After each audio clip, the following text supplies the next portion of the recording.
All right, so we're going to go ahead and get started. Welcome to the second outreach presentation of the SoCal High School Cycling League Spring 2017 season outreach presentation. Just as a reminder, if you'd keep your phones muted, and if you would go ahead and open a chat window, introduce yourself to everybody.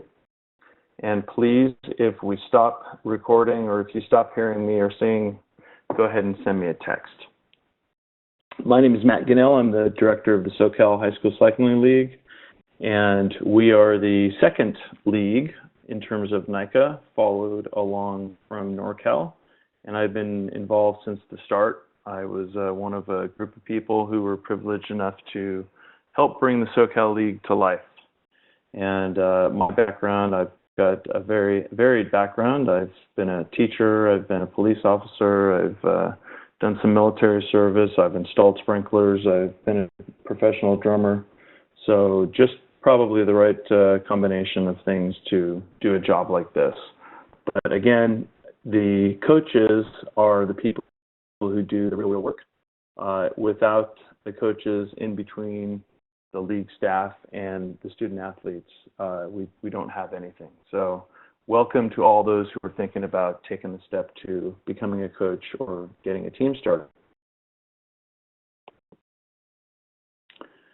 So what is the SoCal High School Cycling League? We are a 501c3 nonprofit. We were organized in 2008 to promote cross-country mountain bike teams at public and private high schools and to provide a well-defined race season for high schools, grades 9 through 12. We started that, and then in 2014, we were the second NICA league to pilot a middle school program. And currently, the SoCal League, a spring sport, has a grades 9 through 12 high school program and a grades 6 through 8 middle school program. And though we'll primarily be talking about things that are related to high school, many of those things translate to middle school, and there is a slide that talks a little bit more specifically about middle school programming. We function as a, quote, spring school sport, and we are kind of a combination with NICA as the event race production body, the rules body, the coach training body, the insurance provider, the team mentoring body, and CIF, if you will, for the 10 counties of Southern California. And our official boundary is essentially the tops of Kern, San Bernardino, and San Luis Obispo counties.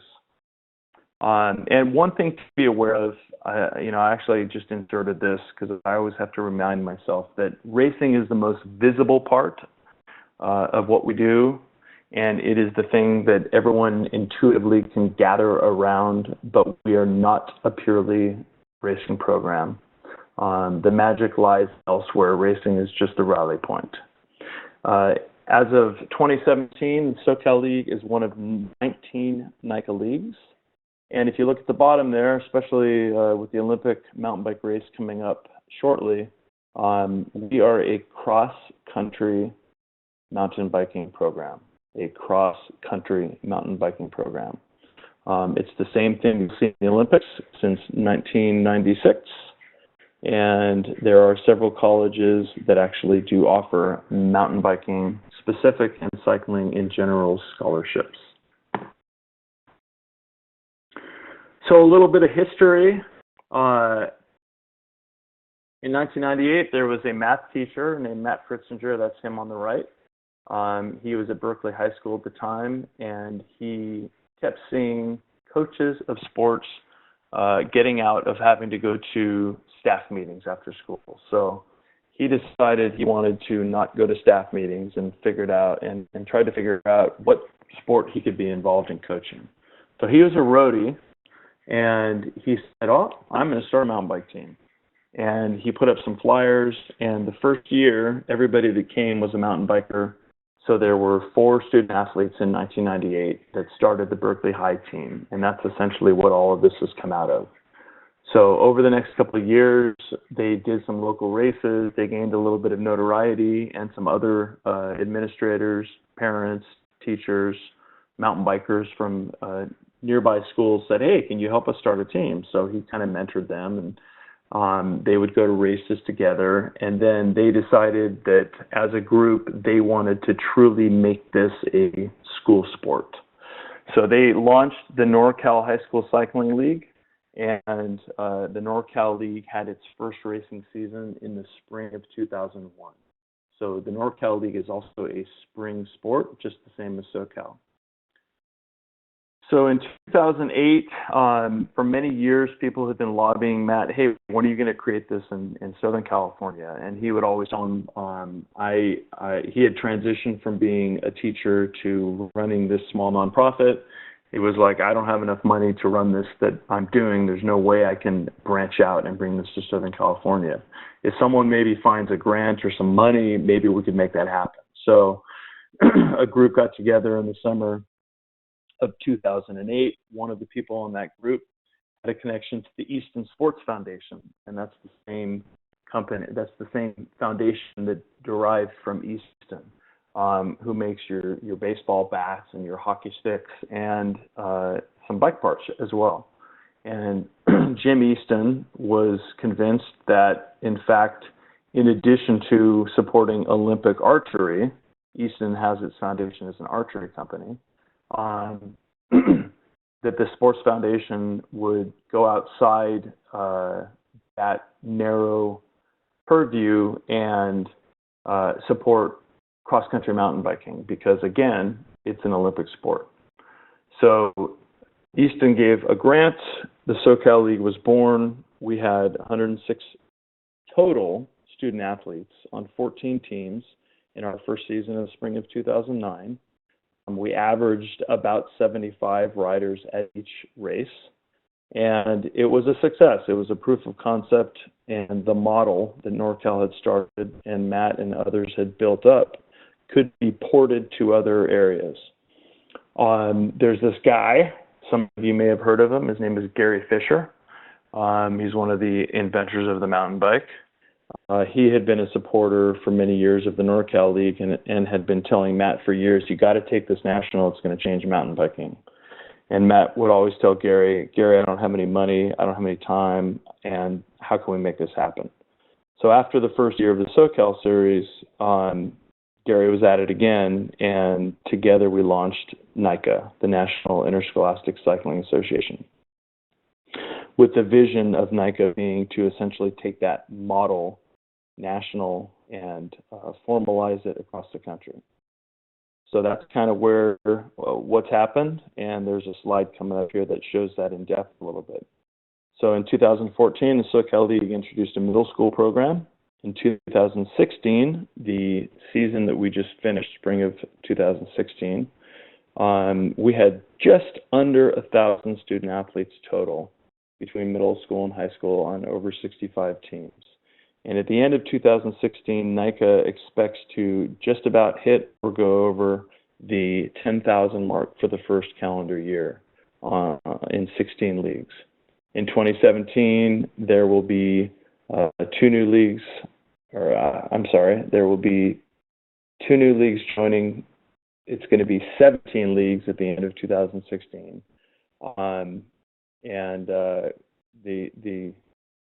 The excitement is there across the country, and it continues to build in Southern California as well. So we hope that you'll be there with us.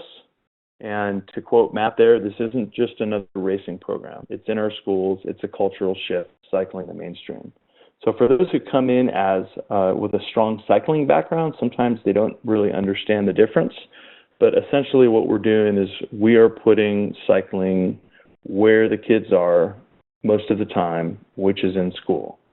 So we're essentially making room and elbowing up to the same table that basketball and football and all the other sports are at. So really success down the road will not be when, wow, it's special, there's mountain biking in our school. Success will be, it's just another sport at the school in the sense that it's always been there. That's really full adoption that will come down the road. So I talked about NICA. In a nutshell, NICA is a national organization that helps find and build new leagues and then helps to formalize some of the stuff that the existing leagues do and share information back and forth so that we can all the member leagues of NICA can become a more professional program going forward. That's it in a nutshell. I kind of skipped because this whole PowerPoint as a PDF is downloadable in your meeting space. So if you haven't downloaded it and you want to download it, it's available in your meeting space. So NICA runs under 5 core principles, and SoCal has those same principles embedded in what we do. Inclusivity, all student athletes are encouraged to participate. No one is benched from racing. That doesn't mean that everyone has the right to participate in everything. You still have to follow your team rules and be a member in good standing of your team. If you do that, it doesn't matter how fast you are or how slow you are. You have the opportunity to come out and race, come out and do clinics, etc. The only caveat to that is the California State High School Championships. That is the only race that a high school rider needs to qualify for. Equality, everyone is treated equally, especially gender-wise. Team scores are a combination of male and female points. So what that means essentially is that high school teams are co-ed. If you have a school that is a single gender school, an all boys school, an all girls school, there is a rule that allows you to pair up with a different, with an opposite gender school and score as a team. Strong body pretty much goes without saying. Improving fitness and wellness are very core to the NICA training and education. And the bottom line is that we're not looking for the next top athlete. We're looking to create a flood of enthusiastic cyclists who intend to do this for a long time or a lifetime. Strong mind, we call our riders student athletes. And we encourage all of the teams, even if they are an unofficial team, to adopt at least the minimum CIF standards in California. And if they want to make it harder in terms of academic requirements, that is okay. And really, this all pours into character. Mountain biking is a very, very character-developing sport. You learn how to take care of yourself. You learn how to get to the top of the mountain. Those things are inherent in mountain biking, but we encourage all of our teams to go a little bit further than that and get involved in their communities, especially through a thing called the Teen Trail Corps, which I'll talk about at the end, which is essentially a way that riders and teams and coaches can engage with a local IMBA, which is the International Mountain Bike Association, or other trail advocacy, trail work group, or land manager, to make sure that trails in their local area are worked on in a responsible way so that we and everyone else have a place to ride. And if you're a school administrator or a teacher, I'm sure I'm preaching to the choir that all of the kids have to meet a certain requirement in terms of hours of community service. So why not do something that they're enthusiastic about? So this is a little bit of a diagram of how NICA was built and how all the leagues are built. I mentioned that there are some spring leagues and some fall leagues. So if it says spring, they are a spring league. SoCal is a spring league. NorCal is a spring league. North Carolina next year will be a spring league. Alabama, and several others. And then you have fall leagues. The fall leagues are just about to start their racing season. So this is essentially how the whole thing spread out. And you can see Nevada, Arkansas, and Pennsylvania have their first ever seasons, all of them within the next couple of weeks. And then North Carolina and New Jersey will be joining us next spring. So they'll be racing alongside us next spring. And a note there, it doesn't really apply in this webinar so much, but if you're a team or an individual in an adjoining area, you're welcome to race in a nearby league. There's been teams from Wyoming that have raced in Colorado. There's been teams from New Mexico that have raced in Colorado. And then some other teams that have raced in adjoining leagues that now there's leagues coming to their area. So this is kind of the meat of this presentation for those who are looking to start a team. You heard me mention that ideally we want to be looked at on campus as a part of the campus, a part of the campus community. So if you are a school administrator, schools typically look at a, quote, a team is a, quote, sport, and it is generally run under the athletic department. A club is generally run under the associated student body. Regardless, we look at our programs, if you will, as athletic endeavors. There's coaching, there's a season, there's racing, there's practice schedules, there's all that stuff that other teams, athletic teams have. So from a coaching perspective, treat it that way. So an official school club or team is just that. Whether it's a club under the ASB or a team under the athletic department, it is students from one school officially recognized by the school. And yeah, I put down, AKA mascot and colors. If you look at the Hemet letter jacket there, that is a legitimate letter jacket with a letter. You can get a mountain biking letter at Hemet. That was a girl who I think has one more year on a scholarship at Lees McRae in North Carolina, Emma Klingman, who started as a freshman. And, she varsity soccer, varsity mountain biking, varsity cross country. So they are officially adopted by the school. Excuse me.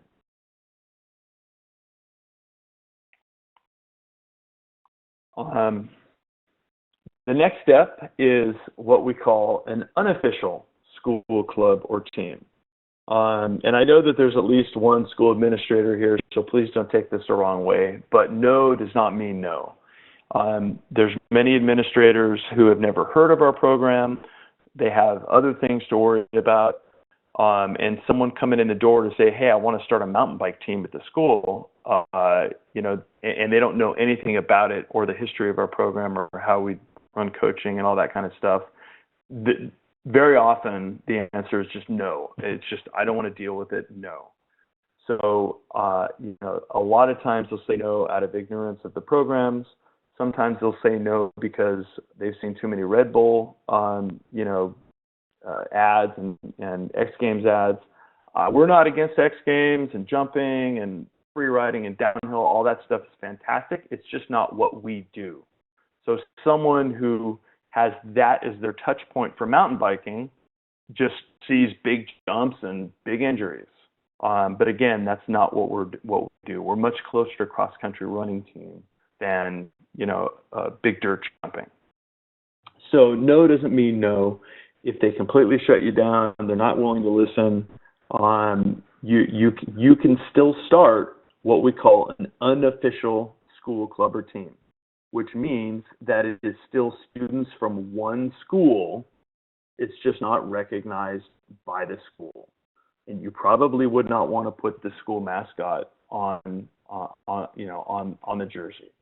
The good thing about an unofficial school team is that sometimes over time, over a year or 2, 3, schools hear about this or you re-present it to them and they're like, oh, okay, great. No problem, you're official now. And if you've built an unofficial school club or team, essentially you don't have to reinvent the wheel. You already have the coaches trained, you have the system in place, and it just becomes official, sometimes that season, sometimes the next year. So then we also, so those are kind of the two core types of teams we're shooting for. Then you also have homeschool teams. Those are very few and far between. We really only have one in Southern California. It happens to be a pretty large team. It's out of Redlands, but that is essentially a group that got together and approached me, and they said, hey, we want to start a homeschool team. And so the coach and I talked and kind of carved out a specific geographic area for them, and they became a homeschool team. So they can stay that way, forever, if you will. Then you come to a specific type of thing called a composite clubber team.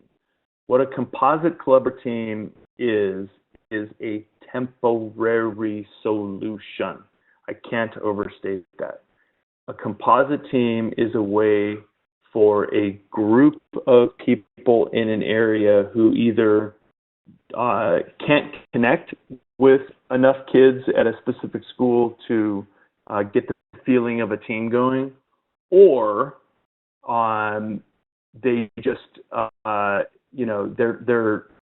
there aren't people there that are ready to start teams at different schools. So someone essentially approaches me and says, I would like to start a composite team.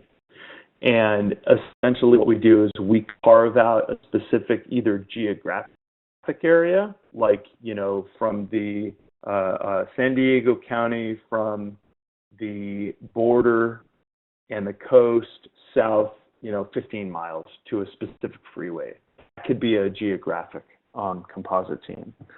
Or it can be a school district team. For example, maybe there's 3 schools in a district.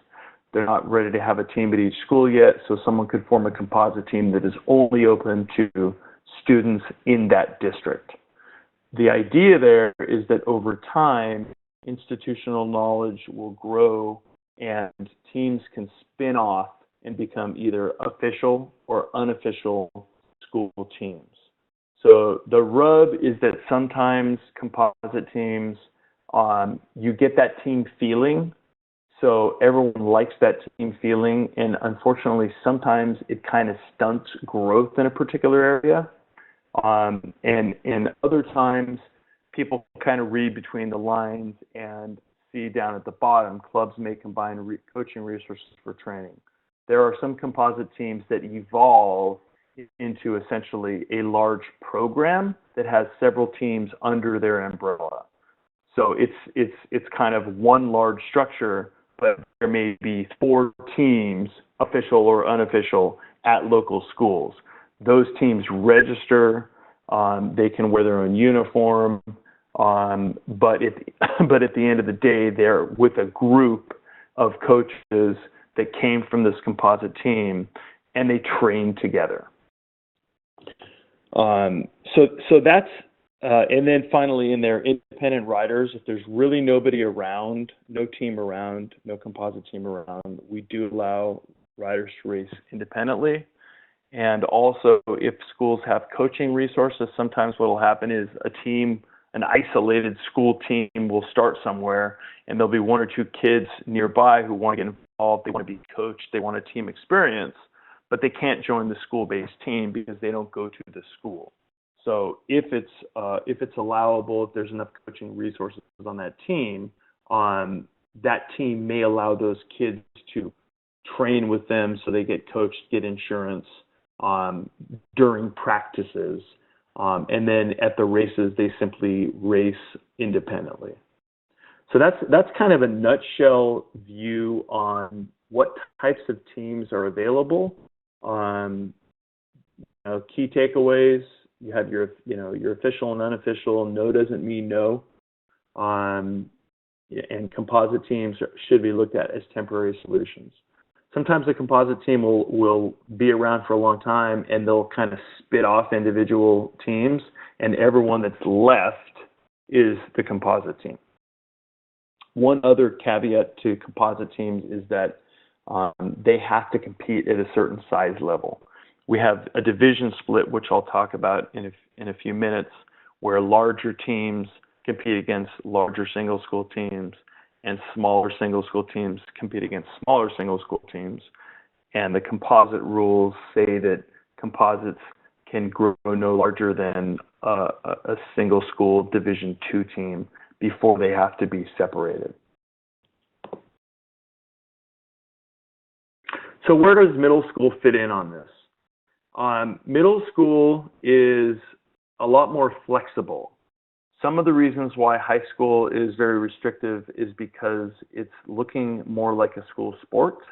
So generally speaking, we follow most of the norms of a school-based sport in terms of who can compete for the teams. In middle school, and also because we have at the high school level, we have team competition and we have individual series overall competition. At the middle school level, we do not have team implications, no team scoring, and no series scoring. This is specifically designed to kind of de-stress middle school a little bit, so that if a kid just wants to come out and do one race, there's no pressure. They can just come out and try one race. So in a nutshell, middle schoolers can exist on a middle school only team. That's fine. You can register a middle school only team. If a high school wants to have middle schoolers on it, they can allow that. We do not force them to, but they can allow that. Ideally, if a high school team wants a middle school component, ideally they will begin developing kind of a standalone program within a program, so that there is more middle school specific programming for the middle schoolers and more high school specific programming for the high schoolers. That said, middle schoolers do not count toward team size on the high school level. So you could have 8 high school riders, and that's a Division II team, and 20 middle schoolers, and it doesn't change the division for high school. So there's a lot more flexibility. Middle schoolers from local area can join a high school team, even if they're not going to feed into that. But it's up to the high school team. But essentially, there's a lot more flexibility there. And then, one of the key takeaways, we always want our programs to be fun, but middle school even keep it more fun. We definitely do not want kids to be burned out, and getting them in too hot and too heavy and too structured at middle school can lead to burnout.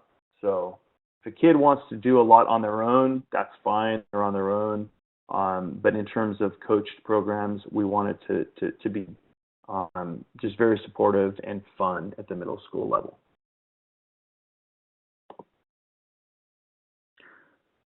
So this is why probably a lot of you are here, coaching. Coaches are volunteers in our program. We wish we had a huge pot of money to give to people. Unfortunately, that's not the reality. So generally speaking, coaches in our programs are volunteers. There are a few teams who are able to fundraise enough to provide some stipends for coaches. In reality, I used to be a walk-on water polo coach, did that for several years, and if you actually did the math to what the stipend paid me, it would be far sub minimum wage. So coaches are volunteers. That's pretty much the deal. So who are these coaches who are volunteers? Some are teachers, most are parents, some are both, some are administrators, and then some are just mountain bike enthusiasts who are like, hey, this is just awesome. I want a project to work on. So any of these can start a team.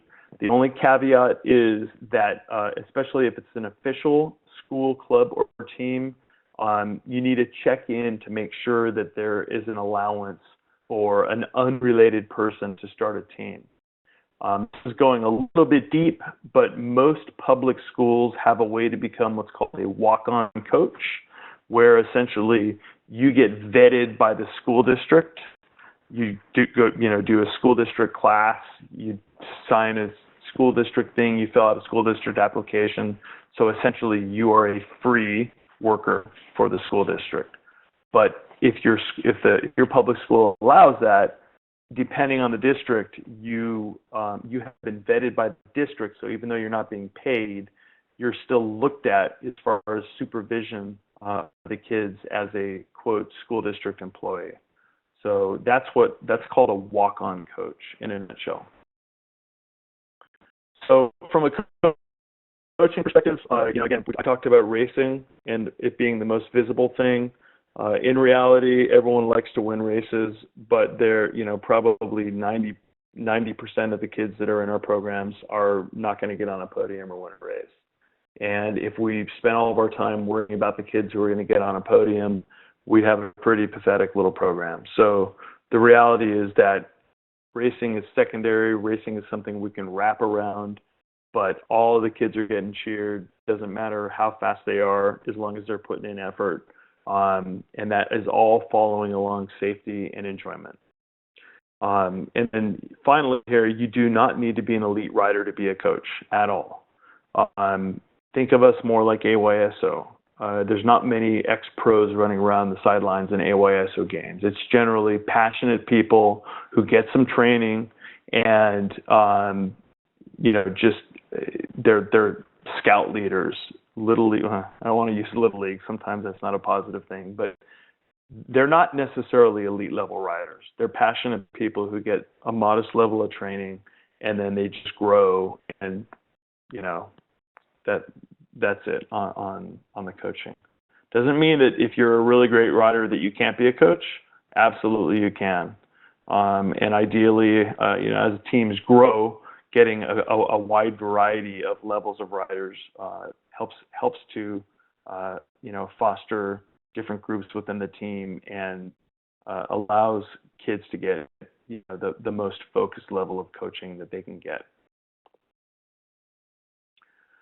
So this is a little bit of an early release. NICA manages our coach licensing program, even though much of the training is done by the member leagues.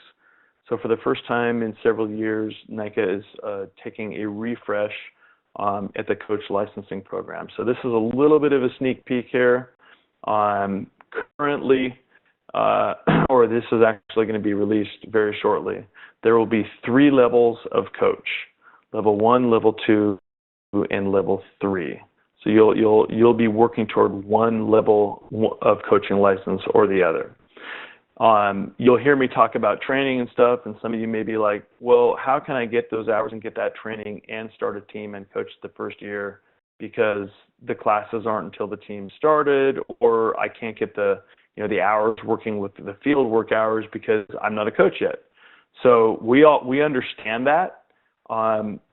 What we want everybody to do is work on getting the license, so it's not that onerous, and we've just been able to reduce the price for the coach training pretty significantly. So this is probably one of the better years to start your coach licensing process. But what I was saying is that you can start your team as a level 1 coach. That's not a problem, and then you basically just get the training, get the hours, and by the end of the first year, you can convert to a level 2 or a level 3 coach. I just keep pointing at level 3 because that's going to be essentially give you the most flexibility as a coach, and it's really not that onerous. If somebody wants to get involved as a coach on a team, then there's really minimal reason not to shoot for a level 3 license. And some of you may be going, well, he keeps talking about multiple coaches on a team. So, if you're a swim coach, you can stand there and manage, 30 kids swimming laps in the pool. If you're a mountain bike coach and you're out on trails, you need to have more coaches than just one coach. It's not feasible from a risk management and safety perspective to take 30 kids out on a trail with one coach. So you're going to need essentially many people to be coaches. Some of them may only come one afternoon a week. Some of them may be the person really holding the bag and really doing a lot of the work behind the scenes. So the idea is that you need to recruit coaches in addition to kids. It's just as important. So in a nutshell there's a first aid requirement for level 2 and level 3. There's a seminar requirement for level 3. That's basically a 1 day of seminars. We just opened registration for the first for the 2 in-person seminar days for SoCal. And this year we're going to be doing a 3-evening webinar-based class also. So You won't even have to go somewhere for that. Risk management will be a online class that you take very briefly for a level 1 coach annually. It's going to be about a 20 to 30 minute class each year. For a level 2 coach, it's going to be about an hour. And for a level 3 coach, once you get there, it'll be about an hour annually. So that'll be an annual thing that you take online. Mountain bike skills training is basically a one-day class where we work to teach you the skills that you'll need to teach the kids. In addition, help give you some ideas for how to manage your practice. And we're going to be doing 4 classes this year for skills training. The first 2 of them are open, one in Temecula and one in Westlake Village, one in September and one in October. Everybody has to take a NICA background check. That's an online thing that you take when you first become a coach, and you also take if you change teams. And then there's a CDC concussion certification class. It's an online thing, takes about 35 minutes, and that's an annual class that you'll take. To be a level 3 coach, you'll be taking a written test, and then every level 2 and level 3 have a certain amount of field work hours. Look at 80 hours for level 3. Over a season, you'll get that no problem. Every year you sign a waiver, and all coaches pay a $25 annual fee, which is essentially buying insurance. In SoCal, we are paying that. We're covering that for returning level 3 coaches. And one other thing that we're doing this year, we've reduced the seminar day down to $25. You pay the $25, you complete the class, and we cover that for you. So there's minimal reason not to go for a level 3 coach certificate. It's coach license. So what roles can you fill? As a level 3, you can be the head coach on the team, you can be an assistant coach, you can be a ride leader, you can be a ride assistant. And then it goes down from there. And those definitions will be available. Those formal definitions will be available very, very soon. But they're pretty self-explanatory. And then there's CEUs that you need to do. Those can be done via webinars. They don't all have to be with NICA webinars, though we're starting to offer more and more stuff. But it's a pretty painless thing to do. That, in a nutshell, is the NICA Coach License Program, pretty close to as it will be announced in the next week or so, the revised program. So I talked about risk management. Risk management. If there's one way to kill a program, it's to have poor risk management. So, I pulled this out specifically because it's the one indispensable piece of training. It helps you to understand the fundamentals of creating and running programs that are as safe as we can possibly make them. Nothing is foolproof, but we want our programs to be run as safe as we can possibly make them, yet still be mountain biking. So risk management will be a webinar that everyone takes every year. Leader Summit, I started those dates down there. They are actually, they're listed as tentative because I created this PowerPoint when some of them were tentative, but you can see that there's a seminar day in Temecula on the 10th and a Mountain Bike 101, that's otherwise known as Mountain Bike Skills Training, on Sunday. So you could sign up for both of those and come for the weekend. Or you could sign up for seminars in Temecula and then do your skills training at a later date, different venue. Or you could do a skills training at one place and then do the online seminars. So that's called Leader Summit. And again, as far as I'm concerned, everyone who wants to be involved should try to get a level 3 license. We're doing everything we can to lower the barriers to entry, because the idea is, again, you're dealing with your kids, you're dealing with other people's kids, and we want to raise the bar of training while lowering the barrier to entry. So that's kind of the revision of the NICA coach license program.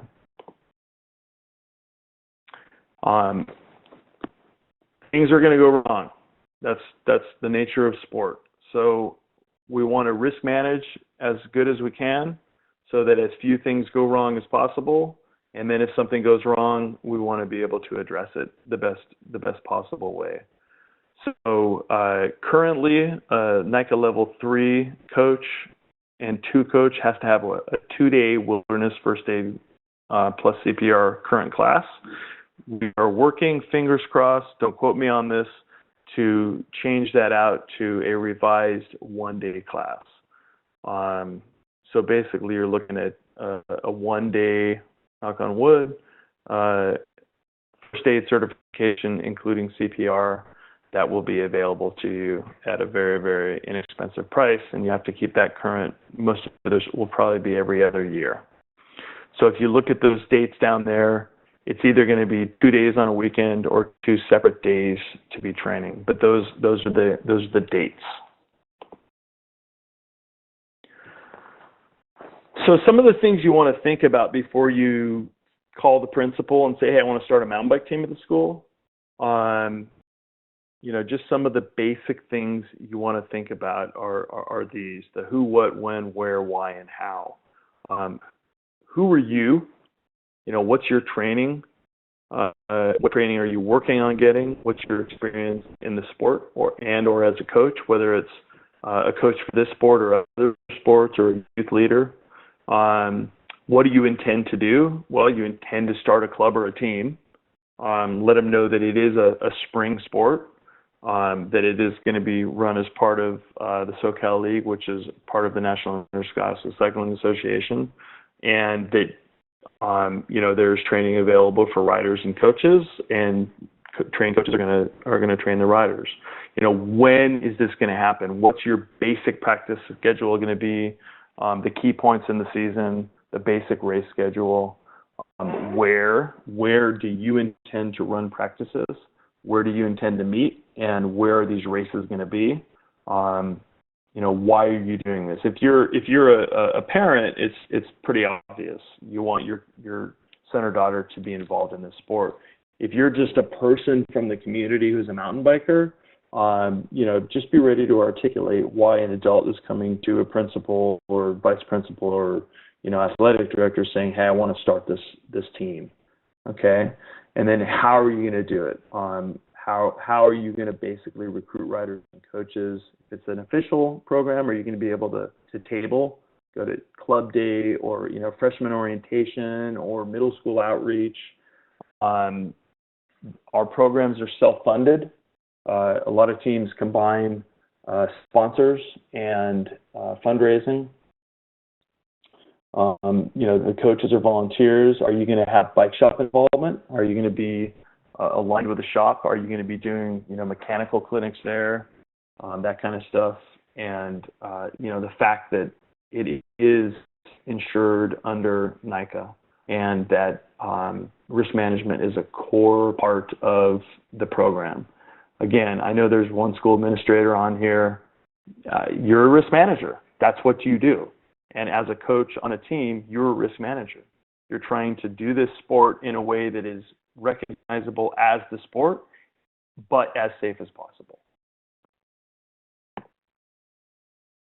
So what's our annual schedule? Well, I said we're a spring sport. So in the fall and winter, we basically have our league leader summits and first aid trainings. Those are going to be starting soon and kind of going through December. Teams, riders, and coaches can begin registration right around October 1st. Teams that are registered with coaches that are registered with riders that are registered can commence preseason activities starting October 15th. Between October 15th and November 30th, they can run up to 6 activities. This is not a training kind of thing. Skills clinics, mechanical clinics, fun ride, get to know each other kind of things, but no actual, hey, we're going to do some intervals, we're going to ride hard up this hill stuff.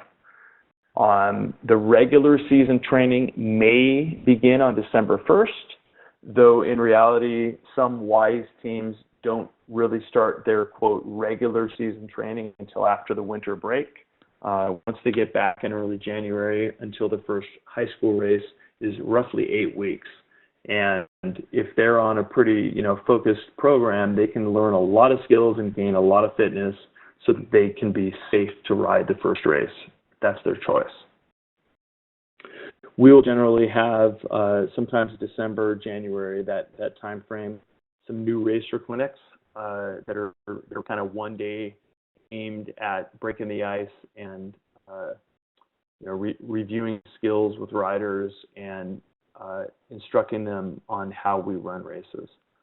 So spring is the racing season. It's pretty much the end of February through mid-May. We have a 5-race high school series. We have 4 middle school races on the same weekends. Then we have a common high school state championship with the NorCal League in later May. And then at the end of May, it's all done. Everybody goes back to their own lives, and the teams go away until the cycle repeats. Now, of course, coaches can talk. There can be some recruiting, formations, talking to potential sponsors, just no on-bike activities in the off-season. So what does a practice schedule look like? NICA has some pretty strict guidelines for in-season, again, December 1st through end of May. Generally speaking, there are 2 to 3 practices. Most teams do 2 to 3 practices a week. Less than 2 times getting together a week and you really don't have a team and the kids forget pretty much everything before the next practice. So less than 2 practices a week isn't really feasible. More than 4 is really not advisable. So what most teams do is 3 practices a week. Generally speaking, that's going to be 2 in afternoons, like a Tuesday, Thursday, and then a longer practice on a Saturday or Sunday. That's the typical schedule. If teams are practicing on trails, point-to-point trails, the coach ratio needs to be very, very strict. That's where you burn through coaching resources. If you're taking, 20 or 25 or 30 or 35 or 40 kids out on a long trail ride, keeping them together in one long group is really not advisable. So you're going to need to break them up into smaller groups, and with each of those smaller groups, you're going to need to have an appropriate number of coaches. So it's more the weekend rides that eat up a lot of coach resources. A lot of teams do a lot of their in-week practices. They're Monday, Wednesday, Thursday, Monday, Tuesday, Wednesday, Thursday, Tuesday, Thursday. Doing spin classes, doing core training, or what we call dirt crit training, which is essentially intervals and guided workout in a tight loop of trail. Maybe there's just this really great hill that's really good to work up, and you can get a pretty good workout in 45 minutes doing repeats on this hill. Now, you wouldn't want to do that constantly all the time, but you can do that with less coaches. So, riders of all skill levels are welcome and encouraged. What you don't want to do is just say, hey, I want to find the 5 fastest kids in my neighborhood. What you want to find is the 5 kids that are the most committed. And it doesn't matter if they're just barely getting on the bike or if they're, already elite level riders. You want the committed kids, not necessarily the fast kids. They'll all get faster. In fact, I can pretty safely say that it doesn't matter how fast you are if I'm talking to you here, unless you're literally a pro racer. By the end of the first or second year, most of these kids will be dropping you. Even the quote slow kids.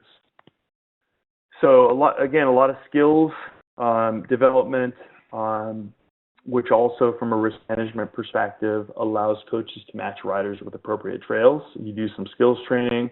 You have an idea of what trails, in this particular area are like. You quickly figure out, yep, this person is not ready for these trails. This person's fine, and it helps you break things down. And then finally, mountain biking being an equipment-based sport, if you can't fix a flat tire or break a chain or, do basic adjustments and safety checks on your bike, you're not going to get very far in this sport. So that's a really, really good learning activity. So what can you expect at a SoCal League race? Well, first off, you kind of look at it as a weekend activity. The SoCal League has become fairly famous for having camping at virtually every venue. And it really becomes a full weekend of activity. Saturday morning, we build and I say we build the course with a ton of volunteers. Parents, sometimes riders, everyone needs to be lending a hand. So we build the course, we build the venue. And if you've ever been or seen one of our races, the level of what the course looks like and the markings is pretty high, higher than you'll find in most mountain bike races. And a lot of people comment, wow, this looks very pro. How did this happen in the middle of nowhere here in about 4 hours? So volunteers. So we build the course on Saturday morning. Our EMS arrives on site, and we have an official pre-ride Saturday afternoon. That's open generally 12 to 4. Any pre-riding outside that time is on your own. Saturday, on 4 of our races, we have middle school racing in 2 waves on Saturday afternoon. And if you want to see what that looks like, go to the results page from last year and you can download flyers, because I don't think the schedule is going to change too dramatically next year. So that's Saturday. Sunday is high school race day. Earliest field starts at about 9:15, and there's 4 waves, and high school racing generally ends at around 3. Then everybody breaks down the course together, and then we have a big award ceremony. So on campus, on course, it's very well marked. We have fixed course marshals that are out there that are volunteers. Essentially, those are safety officers in a vest with a radio that get taught quickly in the morning or in Saturday afternoon for middle school. They become essentially deputized race officials. We have EMTs on site for all of our racing. And then we have what are called sweeps that follow behind each field. So each field has an adult rider that's following behind, just to make sure that they go no faster than the slowest rider, so that we can account for everybody on course. Middle school, we have individual podiums at the end of each race. High school, we have individual and team podiums at the end of each race. And then at the end of the SoCal finals, we have individual and team season overalls. We use chip timing, and all riders are cheered. I mean, you see riders cheering riders on in different waves from other teams. You see parents and coaches cheering on competitors. It doesn't matter. All these kids are out giving it their all, and we want it to be a very, very positive environment. So racing categories and scoring. High school has 2 divisions, like I talked about. Division 1 teams are single school teams, whether they're official or unofficial, with 12 or more riders. They compete against each other. Division 2 teams are single school teams that have less than 11 or fewer riders. So basically, a Division 1 team, for team scoring, the top 8 riders on the day are scored. For Division 2 teams, the top 4 riders on the day, and at least 25% have to be opposite gender. So you have to have at least 1 boy on your team to score D2, and at least 2 boys on your team to score D1.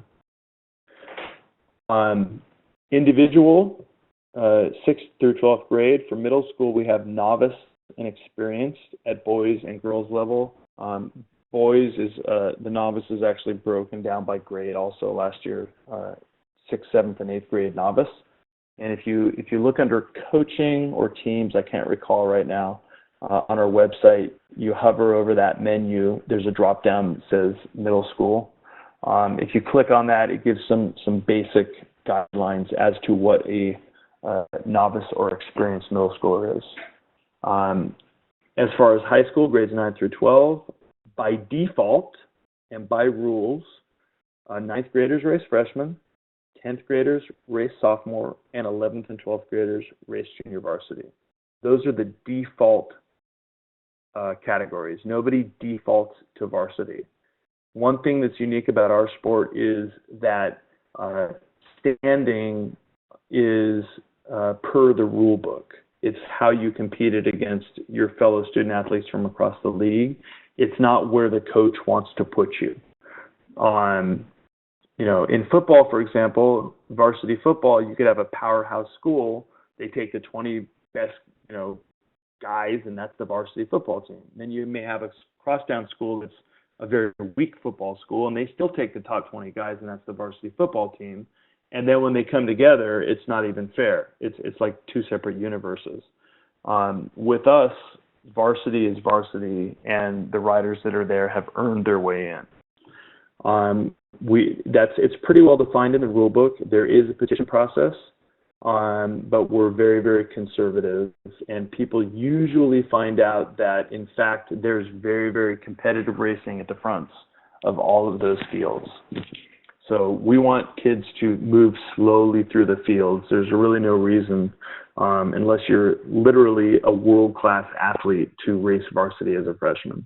And unless you have a pedigree that shows that you are literally a world-class athlete, you wouldn't be allowed to. So we want the kids to be racing in the appropriate field. Let's talk briefly about the 2017 race schedule.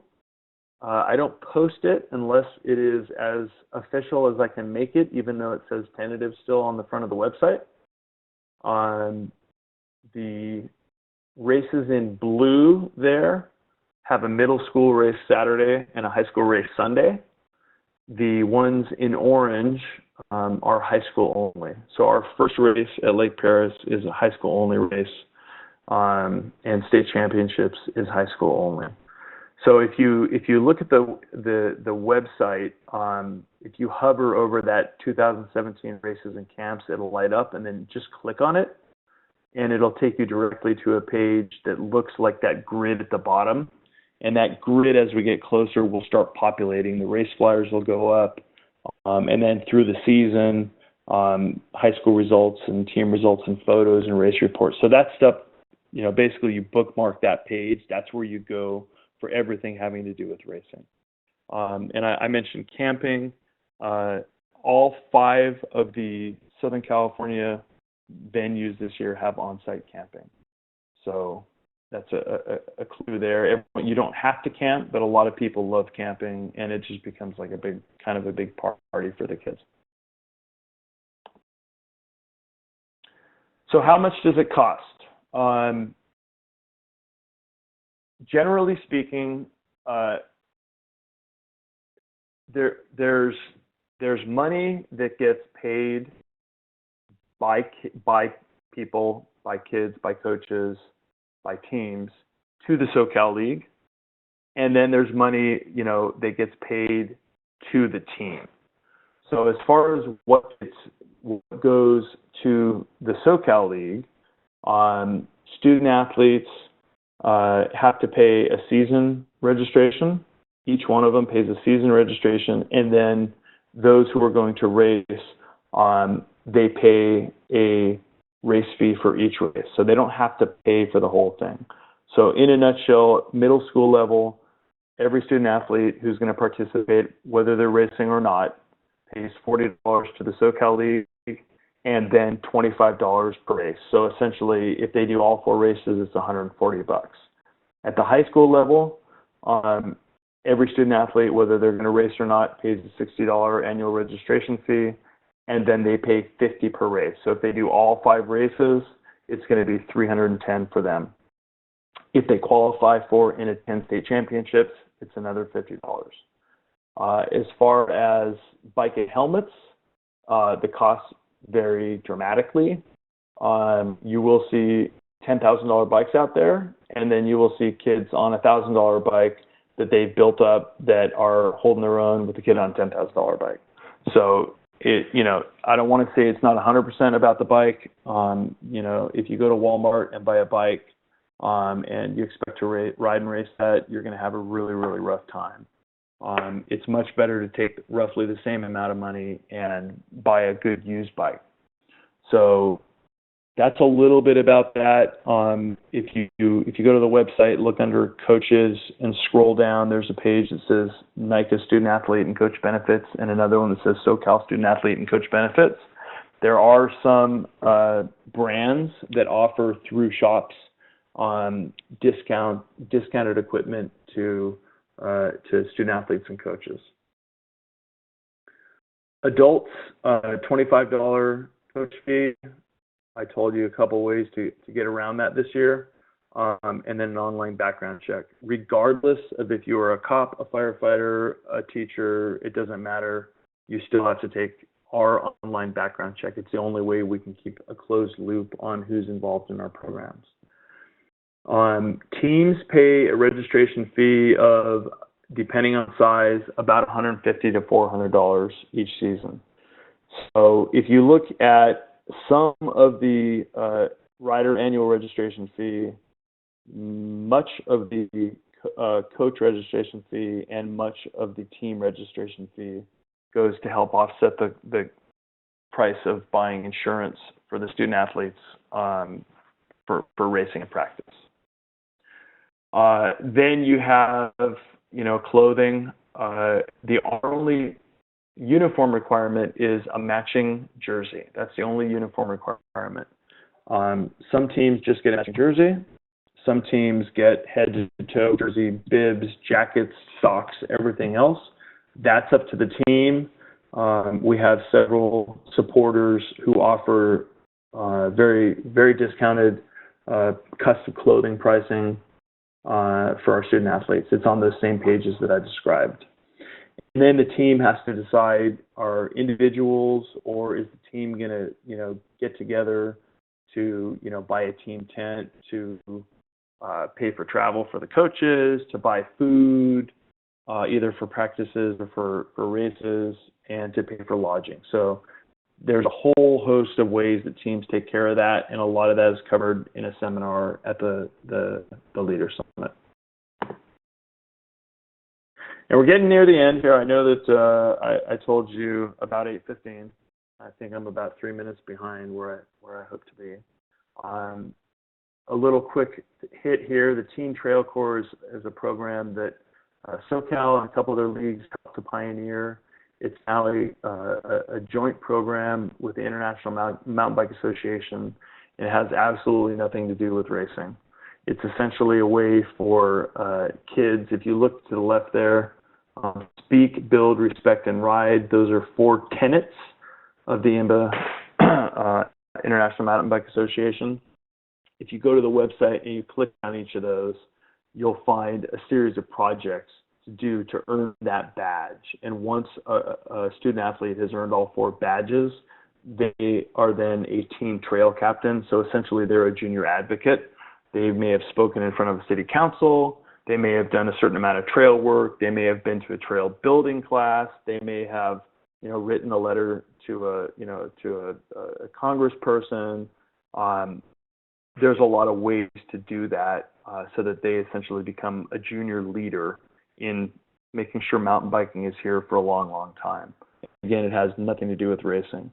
SoCal just announced a contest where we're sending 2 student athletes with a chaperone to the International Mountain Bike Association World Summit, which is being held in Bentonville, Arkansas this November. And it's a pretty fantastic experience to be with mountain bikers from around the world, hearing great speeches and going on great rides.